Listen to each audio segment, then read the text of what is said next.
अगर कोई बच्चा खिलौनों के लिए नहीं, पैसों के लिए नहीं, बस इसलिए रो रहा हो क्योंकि उसे बार-बार नीचा दिखाया गया हो, तो क्या कोई उसकी आवाज़ सुनता है? उस शाम पीपल के पेड़ के नीचे एक बच्चे की रुलाई हवा के साथ कहीं बहुत दूर तक गई और वहां से किसी ने जवाब दिया, क्यों रो रहे हो बच्चों? फैंटेसी स्टोरी हिंदी में आपका स्वागत है, जहां जादू, साहस और कल्पना से जन्म लेती हैं राजाओं, राजकुमारियों और वीर योद्धाओं की अद्भुत कहानियां। अगर आपको ऐसी ही कहानियां पसंद हैं, तो चैनल को लाइक और सब्सक्राइब जरूर करें। अब बढ़ते हैं कहानी की ओर। बंटी करीब 10 साल का था। पुराने कपड़े, फटे जूते और स्कूल का ऐसा बस्ता जिसमें किताबें कम और सपने ज्यादा थे। नेहा भी उसी की उम्र की थी। वो हमेशा बंटी के साथ रहती। दोनों गरीब थे, लेकिन उनके चेहरे पर कभी लालच नहीं दिखता था। गांव के कुछ बच्चे अमीर घरों से थे।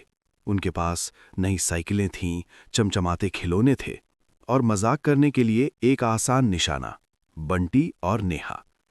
अरे गरीबों, खिलौने नहीं हैं क्या? साइकिल छूने लायक भी नहीं हो? बंटी कुछ नहीं कहता था। नेहा उसका हाथ पकड़ लेती।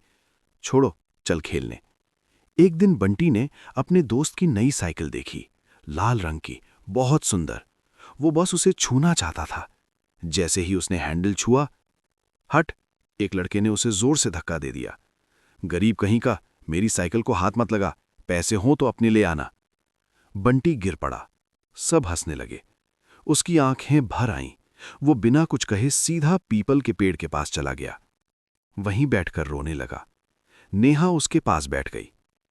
रो मत बंटी, वो बोली, एक दिन हमारा भी टाइम आएगा। हवा अचानक तेज चलने लगी। पीपल के पत्ते सरसराने लगे और उसी हवा में एक आवाज आई, तो फिर आज क्यों रो रहे हो बच्चों? बंटी और नेहा डर कर उठ खड़े हुए। कौन? नेहा ने पूछा। पीपल के नीचे हल्की सी रोशनी उभरी और पहली बार उनकी जिंदगी बदलने वाली थी। पीपल के नीचे रोशनी धीरे धीरे तेज हुई। कोई धमाका नहीं, कोई डरावनी आवाज नहीं, बस हवा रुकी और सामने एक परछाई खड़ी हो गई। बंटी ने नेहा का हाथ और कसकर पकड़ लिया। डरो मत, परछाई ने कहा। आवाज भारी नहीं थी, नरम थी। रोशनी के बीच से एक जिन निकला, न बड़ा न डरावना, सादा सा, आंखों में अजीब सी शांति। मैं पीपल का जिन हूं, उसने कहा, और मैं तुम्हारी रुलाई सुन पाया। नेहा ने धीरे से पूछा, आप हमें कुछ देंगे? जिन हल्का सा मुस्कुराया। मैं कुछ देने नहीं आया, वो बोला, मैं पूछने आया हूं। बंटी ने आंसू पूछे, क्या?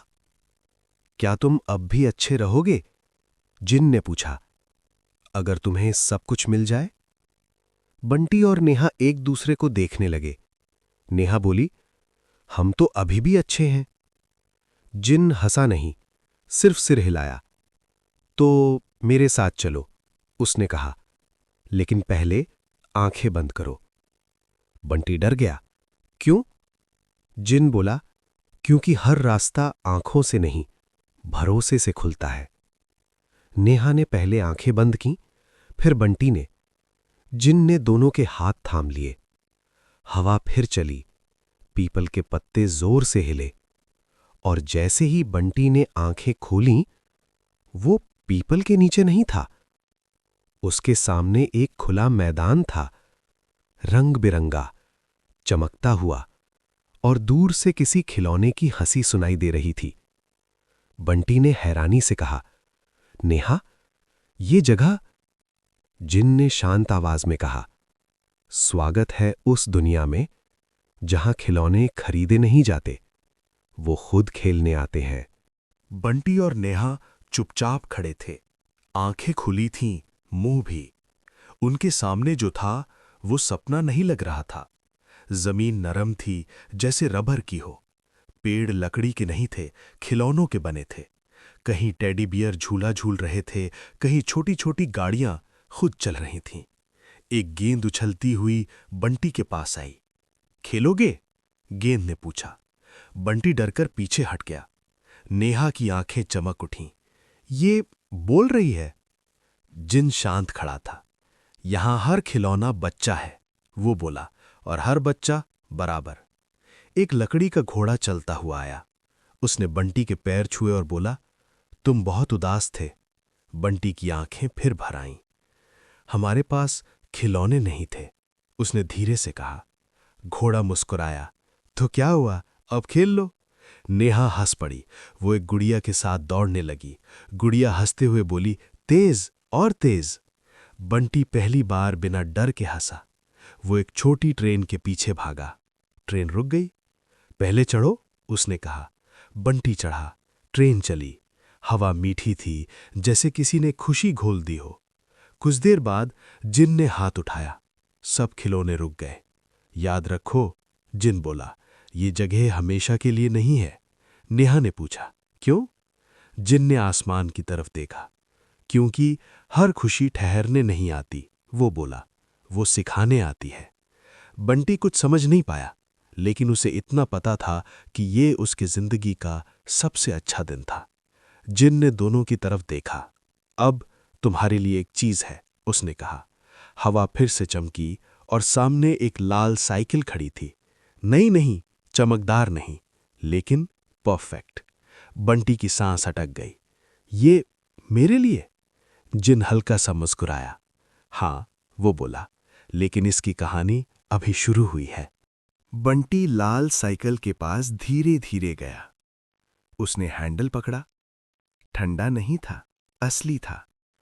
नेहा ने धीरे से पूछा, चलती है? बंटी ने पैडल मारा। साइकिल हल्के से आगे बढ़ी। उसकी आंखें खुली रह गईं। ये सच में मेरी है? जिन ने साफ कहा, जब तक तुम इसे संभालोगे। बंटी ने कुछ नहीं पूछा, बस साइकिल को सीने से लगा लिया। हवा फिर चली। खिलौनों की दुनिया धीरे धीरे पीछे हटने लगी। रंग हल्के पड़ गए और अचानक बंटी और नेहा फिर से उसी पीपल के पेड़ के नीचे थे। शाम हो चुकी थी। सामने लाल साइकिल खड़ी थी। नेहा हंस पड़ी। देखा, सपना नहीं था। बंटी साइकिल पर बैठा। पहली बार उसने गांव की सड़क ऊपर से देखी। हवा चेहरे से टकराई। दिल तेज धड़का। वो हंसते हुए चक्कर लगाने लगा। कुछ बच्चे रुककर देखने लगे, और वही अमीर बच्चे भी वहीं थे। अरे, एक ने कहा, ये साइकिल कहां से आई? बंटी कुछ नहीं बोला। नेहा पास खड़ी मुस्कुरा रही थी। एक लड़का आगे आया, वही जिसने उस दिन धक्का दिया था। उसने साइकिल को घूरा। झूठ बोल रहा है, वो बोला, इसकी औकात नहीं। उसने साइकिल को जोर से धक्का मारा। बंटी गिर पड़ा। पैडल टेढ़ा हो गया। चेन उतर गई। सब हंसने लगे। नेहा बंटी के पास भागी। रो मत, वो बोली, हम फिर। लेकिन बंटी की आंखों से आंसू बह निकले। ये पहली चीज थी जो उसकी अपनी थी, और वो टूट गई थी। उसी पल पीपल के पत्ते हल्के से हिले। किसी ने धीमे से कहा, बंटी, रो क्यों रहे हो? बंटी ने सिर उठाया। साइकिल अपने आप धीरे धीरे ठीक होने लगी। पैडल सीधा हो गया। चेन वापस चढ़ गई, जैसे कुछ हुआ ही नहीं। सब चुप हो गए। बंटी हैरान था। नेहा मुस्कुरा दी। दूर पीपल के पास जिन खड़ा था। उसने सिर्फ इतना कहा, कुछ चीजें तोड़ी नहीं जाती, और हवा में खुल गया। उस दिन के बाद बंटी और नेहा रोज स्कूल के बाद सीधे पीपल के पेड़ के पास जाते। कोई शोर नहीं, कोई आवाज नहीं, बस दो बच्चे और एक उम्मीद। जैसे ही वो पेड़ के नीचे बैठते, हवा हल्की सी चलती और जिन धीरे से सामने आ जाता। आज क्या खेलोगे? वो पूछता। कभी पतंगें आती जो खुद उड़ती थीं, कभी लकड़ी की गाड़ियां जो रास्ता पूछती थीं, कभी रंगीन गेंदें जो हंसते हंसते भाग जाती थीं। बंटी हर दिन कुछ देर के लिए सब भूल जाता। गरीबी, मजाक और टूटे शब्द। नेहा खुशी से तालियां बजाती। कल फिर आएंगे, वो कहती। गांव में धीरे धीरे लोग नोटिस करने लगे। ये बच्चे इतने खुश कैसे रहते हैं, कोई पूछता। लेकिन बंटी और नेहा कुछ नहीं बताते। ये उनका और पीपल का राज था। एक दिन बंटी ने जिन से पूछा, आप हमेशा रहोगे ना? जिन कुछ देर चुप रहा, फिर बोला, जब तक तुम्हें जरूरत है। नेहा ने हंसते हुए कहा, तो हमें हमेशा जरूरत रहेगी। जिन हल्का सा मुस्कुराया, लेकिन उसकी मुस्कान में कुछ छुपा था। बंटी ने देखा, आज जिन पहले से थोड़ा हल्का लग रहा था, जैसे हवा में घुल रहा हो। उसने कुछ नहीं कहा। शाम ढलने लगी। जिन बोला, आज बस इतना ही। खिलौने एक एक करके रुक गए। बंटी और नेहा घर की तरफ चल पड़े। रास्ते में बंटी ने कहा, नेहा, अगर ये सब खत्म हो गया तो? नेहा ने मुस्कुराकर कहा, तो भी हम साथ रहेंगे। पीपल के पत्ते धीरे धीरे शांत हो गए और पहली बार हवा में एक हल्की सी उदासी घुल गई। उस दिन बंटी और नेहा हमेशा की तरह स्कूल के बाद पीपल के पेड़ के नीचे पहुंचे। बैग उतारे, वहीं बैठ गए। हवा चली, लेकिन जिन नहीं आया। नेहा ने इधर उधर देखा, शायद अभी आएगा। बंटी चुप था। कुछ देर बाद शाम गहरी होने लगी। पीपल के पत्ते हिले, लेकिन वो रोशनी नहीं आई। आज देर हो रही है, नेहा ने कहा। बंटी ने पेड़ के तने को हल्के से छुआ। वो रोज यहीं होता था।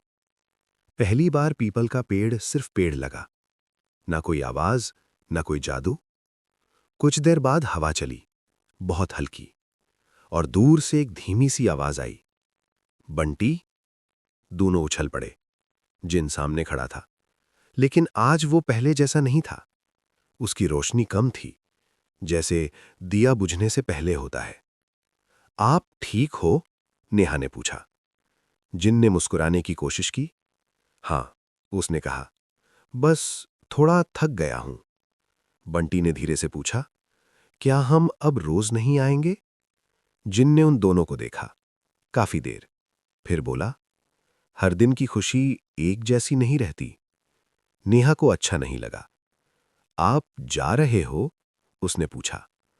जिन ने सीधा जवाब नहीं दिया। आज कोई खिलौना नहीं, उसने कहा, बस घर जाओ। बंटी का दिल भारी हो गया। वो कुछ कहना चाहता था, लेकिन शब्द नहीं मिले। जिन पीपल के पीछे धीरे धीरे गायब हो गया। उसके जाते ही हवा रुक गई। नेहा ने बंटी का हाथ पकड़ा। डर मत, वो बोली, कल आएगा। लेकिन बंटी जानता था, आज कुछ बदल गया था। पीपल का पेड़ अब भी वहीं था, लेकिन उसके नीचे जादू कम लग रहा था। अगले दिन बंटी और नेहा फिर उसी वक्त पीपल के पेड़ के नीचे आए। बैग उतारे, चुपचाप बैठ गए। हवा नहीं चली। नेहा ने घड़ी की तरफ देखा। हो सकता है आज देर हो। बंटी पेड़ को देखता रहा। कुछ देर बाद अंधेरा और गहरा हो गया। पीपल के पत्ते बिल्कुल स्थिर थे। नेहा, बंटी ने धीरे से कहा, अगर वो फिर नहीं आया तो? नेहा ने मुस्कुराने की कोशिश की। आएगा, वो हमें छोड़कर क्यों जाएगा? लेकिन उसकी आवाज में खुद भरोसा नहीं था। गांव की सड़क सूनी थी। दूर से कुत्ते भौंके।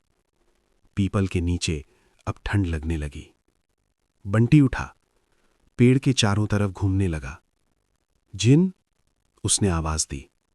कोई जवाब नहीं। नेहा ने भी पुकारा, हम आ गए हैं। सिर्फ उनकी आवाज वापस लौटी। बंटी धीरे धीरे बैठ गया। उसकी आंखें भर आईं। शायद, वो बोला, हमसे कुछ गलती हो गई। नेहा ने उसका कंधा पकड़ा। नहीं, वो बोली, हम तो वैसे ही हैं। हवा हल्की सी चली। दोनों उम्मीद से सीधे हो गए। लेकिन वो वही सामान्य हवा थी। कोई रोशनी नहीं, कोई आवाज नहीं। शाम रात बन गई और पहली बार बंटी और नेहा पीपल के नीचे खाली हाथ लौटे। घर जाते हुए बंटी ने पीछे देखा। पेड़ अब भी वहीं खड़ा था, लेकिन उसके नीचे कोई इंतजार नहीं कर रहा था। और उसी रात बंटी ने सपना देखा।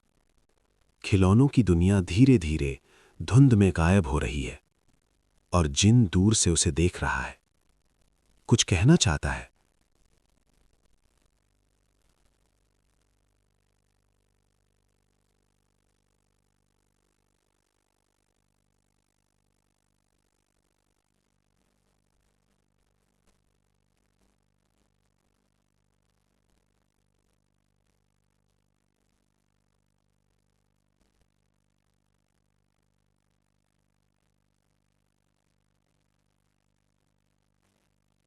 उस रात बंटी को नींद नहीं आई।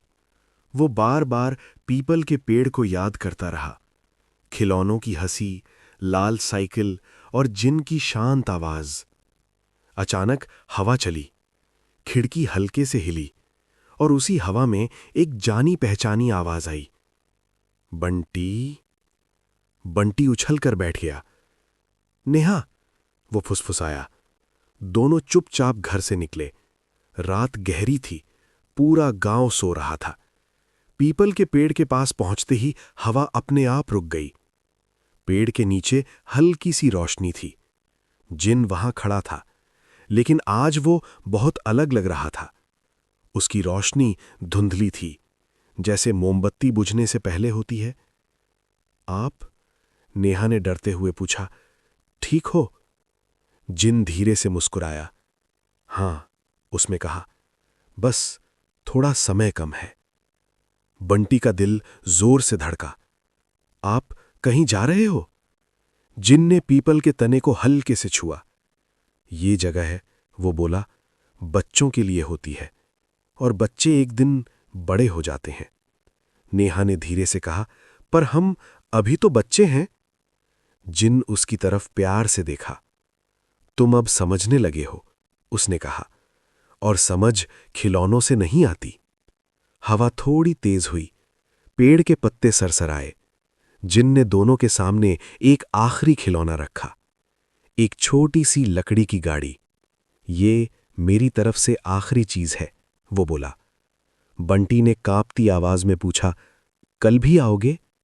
जिन कुछ देर चुप रहा, फिर बोला, कल नहीं, लेकिन जब भी तुम किसी को रोते देखो और उसके पास बैठ जाओ, तो समझना मैं वहीं हूं।